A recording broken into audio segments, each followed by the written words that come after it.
Olá, eu sou a professora Maria Célia, aqui do canal de pesquisa, e hoje nós vamos falar sobre os movimentos que antecederam a independência no Brasil. A gente costuma dividir esses movimentos em duas grandes categorias, as rebeliões nativistas e as rebeliões separatistas. Embora elas possam parecer muito semelhantes, elas possam ter um fundamento que emergiram das mesmas causas, elas têm um arcabouço teórico que as difere. Eu gosto muito do historiador Boris Fausto, quando ele diz que as rebeliões nativistas, elas não tinham um projeto de separação, elas se ancoravam nas críticas a algum ponto muito focado do pacto colonial. Né? Então, nas palavras do Boris Fausto, as rebeliões nativistas, elas contestavam aspectos específicos do pacto colonial, não propriamente falando em independência, e eram localizadas apenas com caráter regionalistas. Algumas dessas rebeliões acabaram entrando para a historiografia, né, e acabaram sendo muitas vezes confundidas com as rebeliões separatistas. Então, para o estudante que vai prestar um exame do Enem, é muito importante essa separação conceitual, né? Porque nas rebeliões separatistas, essas sim, então elas contêm um projeto de separação, de rompimento com Portugal. Bom, entre essas rebeliões nativistas, nós vamos citar em 1641 a aclamação de Amador Bueno, e a gente vai ver que é muito localizado, né? Ela brota da pobreza e da tensão, principalmente do embate entre os jesuítas e os bandeirantes. Né? Por quê? Porque os jesuítas, eles tinham um projeto de proteção aos índios, né? Embora nós saibamos que eles catequizavam, que eles foram responsáveis pela a introdução do catolicismo, da cultura branca entre os índios, eles tinham assim um projeto de proteção do indígena, né? E proibia a captura dos indígenas. E a gente tinha os bandeirantes que se especializavam nessa captura dos índios, né, que eram as bandeiras de apresamento. Então, havia uma pobreza muito grande na população nessa época e uma tensão crescente entre os jesuítas e os bandeirantes. Nesse momento, né, a gente tem a aclamação de um espanhol como rei. O Amador Bueno ele acaba fugindo, o movimento se esfria e fica por aí. Em 1648, então, a gente tem uma outra revolta, que é a revolta de Beckman, os irmãos Beckman, lá no Maranhão. Né? Quem que eram esses irmãos? Esses irmãos eram latifundiários e eles necessitavam da mão de obra escrava. Nesse momento, gente, o governo português ele decretou as companhias privilegiadas. Que é isso? Né? Só uma companhia X, que era a Companhia de Comércio do Maranhão, que estava autorizada a vender negros no Maranhão. E nesse momento também a gente já tem o embate, a proibição da captura de índios para trabalhar como escravos. Né? Os irmãos Beckman eram ricos latifundiários e precisava de muito escravo para a produção do açúcar. O que acontece? Eles são proibidos de capturar índio, a companhia não consegue fornecer os escravos que eles necessitam para suas lavouras, então eles fazem um levante, se revoltam contra esse aspecto do pacto colonial, né, das companhias privilegiadas, e acabam sendo mortos. Os dois irmãos Beckman são mortos de forma exemplar. Né? O castigo exemplar é outra característica do Brasil colônia, do Reino de Portugal. Né? Era para colocar medo, era tipo assim, para dizer, olha o que vai acontecer quem se levantar contra a coroa portuguesa. Bom, tem uma guerra muito importante, chamada Guerra dos Emboabas, e ela cai muito, principalmente nos vestibulares de Minas Gerais. Por quê? Porque ela é um marco, né, da separação e da criação da capitania das Minas Gerais. Ela aconteceu de 1708 a 1709 e ela advém das condições, principalmente da mineração. Né? Quando se encontra ouro nas Minas Gerais, quem encontra o ouro são os paulistas, que eram os bandeirantes. Né? Então a gente tem um clima muito grande de disputa entre esses dois grupos que vão se formar a partir da descoberta do ouro. Entre os paulistas, que se consideravam os verdadeiros donos das minas encontradas, porque foram eles que encontraram, e as pessoas que vêm de fora. Né? O nome de Guerra dos Emboabas é dado num título pejorativo ao forasteiro, aquele que não era paulista, as pessoas que vinham de Portugal, que vinham de outras regiões do Brasil, porque lembrando que a mineração ela provocou um verdadeiro rush para as Minas Gerais. Né? A gente tem uma corrida muito grande. Nessa época, Portugal teve que endurecer a sua legislação para que não acontecesse um esvaziamento do território português. Tamanha era esse rush para a região das Minas Gerais. Né? Então a gente vai perceber que a mineração ela cria um clima de tensão muito grande, de fome, de inflação, porque toda a mão de obra estava voltada para a mineração. E aí todo esse clima facilita essa coisa de motim, de guerra. Né? E essa rivalidade entre paulistas e forasteiros, que eles chamavam pejorativamente de emboaba. Emboaba, na verdade, é uma galinha silvestre que tinha umas penugens nas pernas, né? E que eles davam esse nome pejorativamente porque as pessoas de outras regiões andavam de bota e os paulistas já eram acostumados com o clima, a vegetação típica daqui e andavam de pés no chão.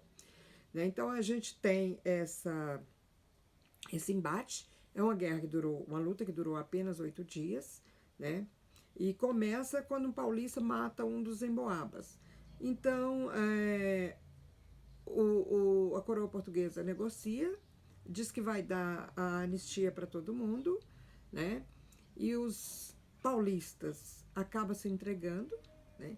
E aí a coroa portuguesa vai prender e vai executar, vai massacrar esses paulistas. É um evento que ficou conhecido na historiografia como Capão da Traição, né? Porque eles garantem a anistia para os revoltosos paulistas e, à medida que eles se entregam, eles vão ser todos massacrados. Bom, qual é a importância dessa guerra, gente? A partir daí, a coroa portuguesa, então, vai dividir. Ela vai criar as capitanias de Minas do Ouro, que posteriormente vai receber o nome de Minas Gerais, e a capitania de São Paulo. Né? Vai ficar tudo muito divididozinho. Então ela é um marco, por isso ela cai muito nos vestibulares das universidades de Minas Gerais, que ela é um marco do nascimento da capitania das Minas Gerais. Outro dos movimentos nativistas é a Guerra dos Mascates, que aconteceu de 1710 a 1714, que chega a ser cômico na nossa historiografia, né? Porque ela acontece em Pernambuco, e a disputa, meninos, do poder regionalista entre Recife e Olinda. Né? A gente tem os senhores de engenho de Olinda, que pedia dinheiro emprestado aos comerciantes de Recife. Daí dá para vocês entenderem o porquê o nome de Guerra dos Mascates. Né? Mascate eram os comerciantes de Recife. Né? E o que eles disputavam? Né? Disputavam o controle, aonde ficaria a Câmara Municipal, se era em Olinda ou se seria em Recife. Mas quando o Recife ganhou o direito de emancipar-se, os latifundiários não aceitavam, invadiram a cidade, destruíram o Pelourinho, que era a sede administrativa do Recife. Né? A gente tem, então, essa disputa aí que vai durar 4 anos da historiografia brasileira, que é uma disputa regional. Na verdade, a gente percebe por que ela enquadra nesse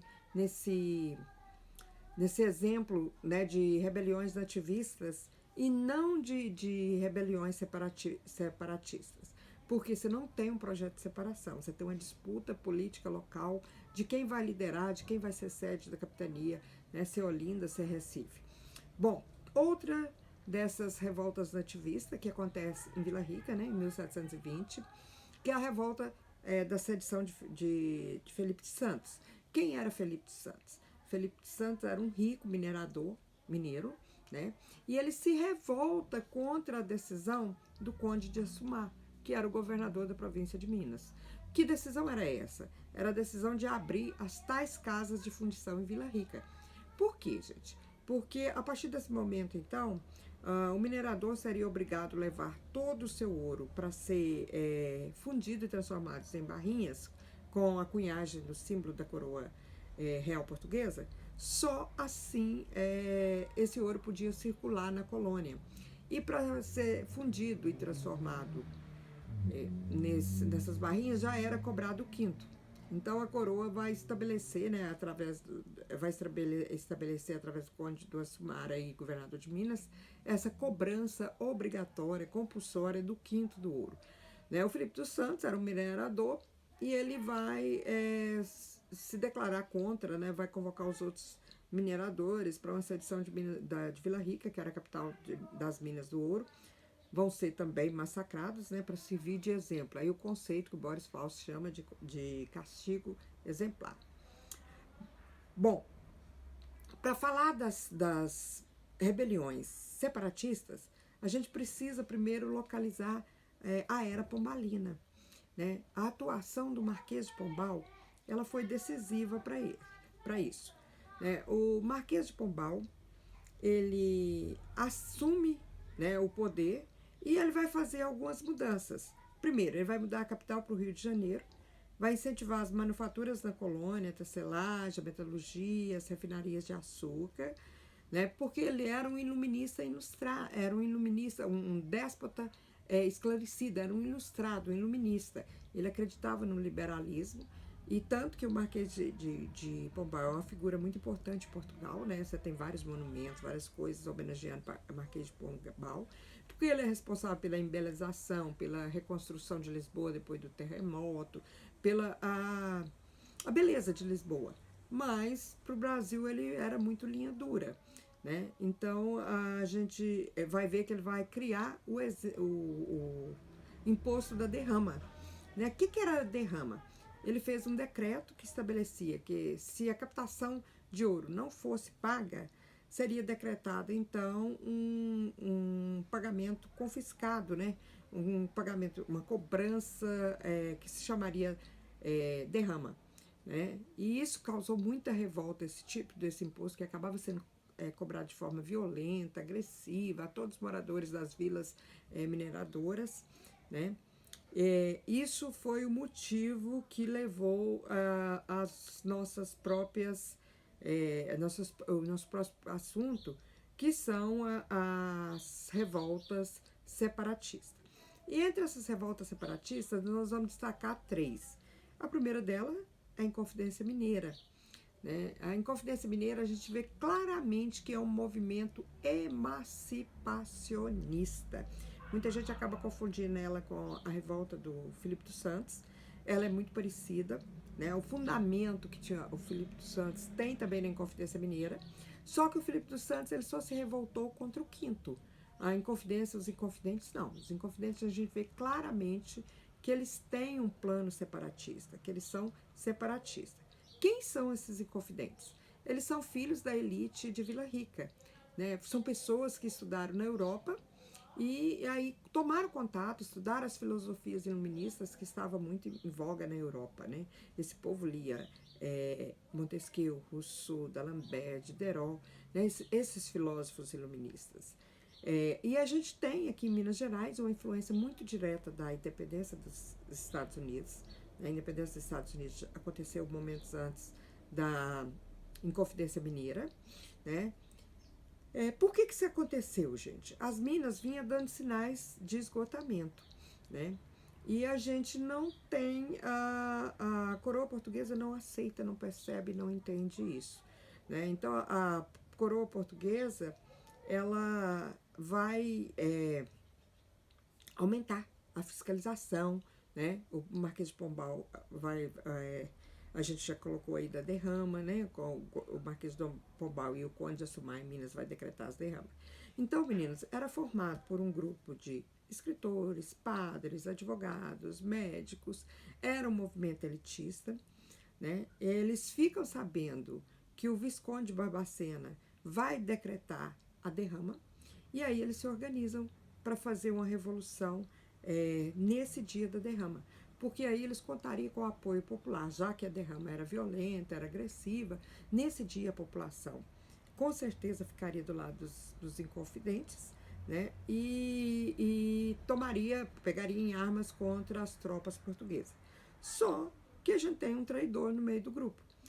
Joaquim Silvério dos Reis tinha grande quantia de dívidas para com o fisco português, então ele vai procurar o Visconde de Barbacena e vai delatar todo o plano dos Inconfidentes em troca do perdão das suas dívidas.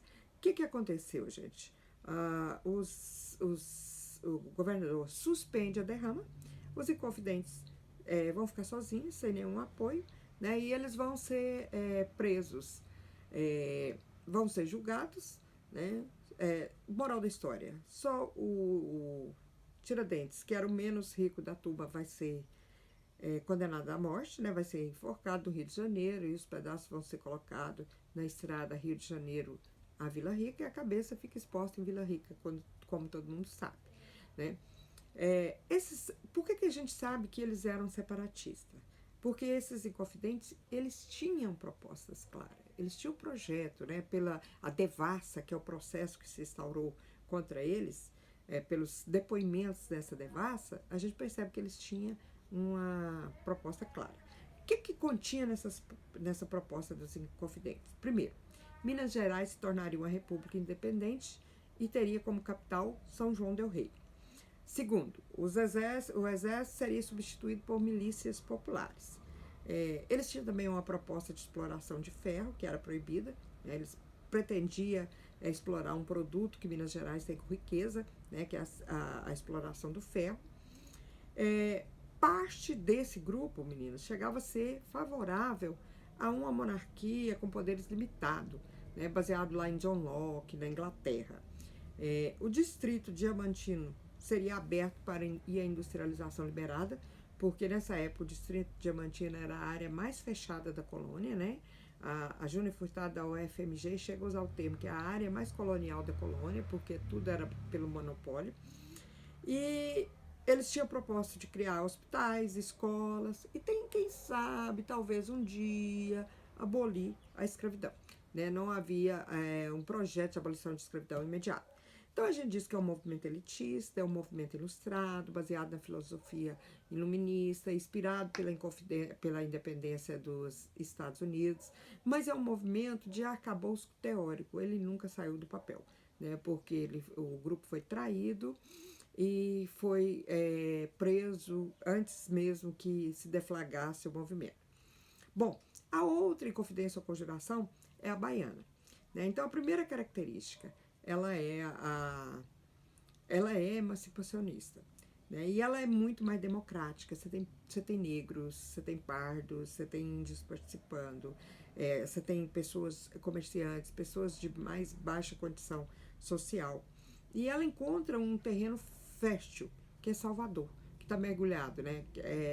Que está mergulhado nesse momento na corrupção, na miséria, na inflação, né? Você tem saques aos carregamentos de carne do general comandante. Esse grupo, eles vão fazer cartazes incitando o jacobinismo, que é aquela linha lá da Revolução Francesa, que é a linha mais baixa, mais pobre, né, da Revolução Francesa. E o que ambienta filosoficamente, o que inspira a Conjuração Baiana é a Revolução Francesa. Então, a Revolução Francesa é o aporte teórico, né? Que vai inspirar a Conjuração Baiana. Sem falar, né, que ela vai se assemelhar muito à independência do Haiti, né, com saques, fogo no Pelourim, né? Então ela vai ser conhecida como Conjuração dos Alfaiates, eu já disse para vocês, porque você tem entre as lideranças um alfaiate. Você tem uma classe social menos abastada, né, que não é de elite, então é considerado um movimento mais popular, mais democrático. E, como vocês podem ver, eles vão à rua, eles fazem saques, né, eles invadem e tal. Cipriano Barata é um médico e Agostinho Gomes é um latifundiário, são as lideranças, né? Mas a gente vai ver que vão ter mais punições, né? E as propostas dessa Conjuração Baiana, Conjuração dos Alfaiates. Um dos primeiros pontos que eles pregavam era o fim da escravidão, né? Por quê? Porque você tem mais negros participando desse movimento. Eles pregavam uns pontos baseados no jacobinismo lá da França, né? A gente não pode falar socialismo, porque nessa altura você não tem ainda uma teoria de socialismo, né? Socialismo do século XIX, nós estamos falando do XVIII. Você tem terra, eles pedem terra e votos para todos, uma sociedade igualitária. Isso é baseado nos jacobinos da Revolução Francesa. Mas eles são capitalistas, porque eles pregam o livre comércio, e a forma de modelo seria uma república do Brasil. Bom, meninos, então aqui a gente fez a distinção, né? Essa minha fala é baseada no livro da História do Brasil de Boris Fausto, que é um dos livros muito celebrados pelo Enem. Aconselho a você ir na obra, né, do Boris Fausto e ver como que ele distingue basicamente essas duas rebeliões, as nativistas das separatistas, que foram momentos que antecederam a independência do Brasil. Bom, espero